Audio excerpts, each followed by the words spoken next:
আপনারা আসবেন না, অন্যান্য দল আসবে না, তো আপনাদের লোকেরা আসবে না। সেই অবস্থা যে ভোট পড়েছে, এটা আমি খুব ভালো বলবো না, মোটামুটি সন্তোষ। এটা আমরা সেদিনও বলেছি, আজও একই কথা বলছি।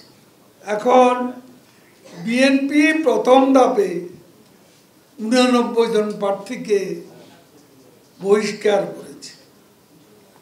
এই বহিষ্কৃত নেতাদের মধ্যে প্রথম ধাপে 7 জন চেয়ারম্যান পদে নির্বাচিত হয়েছে। ভাইস চেয়ারম্যান পদেও 2 জন নির্বাচিত হয়েছে, মহিলা ভাইস চেয়ারম্যান পদেও 2-1 জন নির্বাচিত হয়েছে। জাতীয় পার্টি, ইসলামী আন্দোলন, জামাত সহ কয়েকটি দল স্বতন্ত্রভাবে উপজেলা পরিষদে নির্বাচনে অংশ নিয়েছে।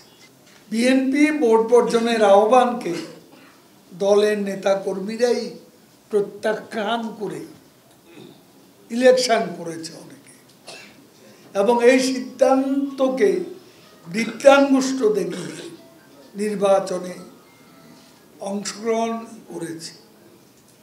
আসলে বিএনপির রাজনৈতিক সিদ্ধান্ত এখন উদ্ভট গাল গল্পে পরিণত হয়েছে। দলে কেউ কারো কথা শোনে না, কেউ কাউকে মানে না।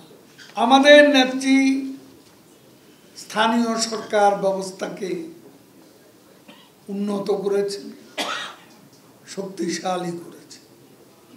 গ্রামীণ অর্থনীতি অতীতের তুলনায় আরো গতিশীল, সমৃদ্ধ হয়েছে। গ্রামগুলোকে বাংলাদেশে এখন শহর মনে হয়। বঙ্গবন্ধু কন্যা শেখ হাসিনা সরকারের সময় স্থানীয় নির্বাচনগুলো সুষ্ঠুভাবে অনুষ্ঠিত হচ্ছে। নির্বাচনে যে রুটিন ওয়ার্ক, সময় মতো নির্বাচন, এত বিরোধিতা, এত ষড়যন্ত্রের মধ্যেও বঙ্গবন্ধু কন্যা শেখ হাসিনা বাংলাদেশে নির্বাচনের ধারাবাহিকতা বাস্তবে বজায় রেখেছে। জাতীয় নির্বাচনও তেমনি, স্থানীয় সরকার নির্বাচনেও আমরা সেটাই দেখলাম। ভুল আর ব্যর্থতা চোরাবালিতে আটকে বিএনপি কোনো কিছু আদায় করতে পারবে না। তারা মুখে চৌকস কথার ফুলঝুরি ছড়ালে ভেতরে ভেতরে চরম হতাশা তাদের নেতাদের আচ্ছন্ন করেছে।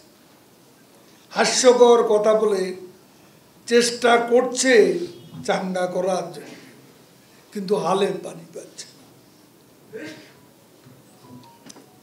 যতদিন সুষ্ঠু গণতান্ত্রিক ধারায় ইতিবাচক রাজনীতি ফিরে না আসবে, ততদিন তারা আরো জনবিচ্ছিন্ন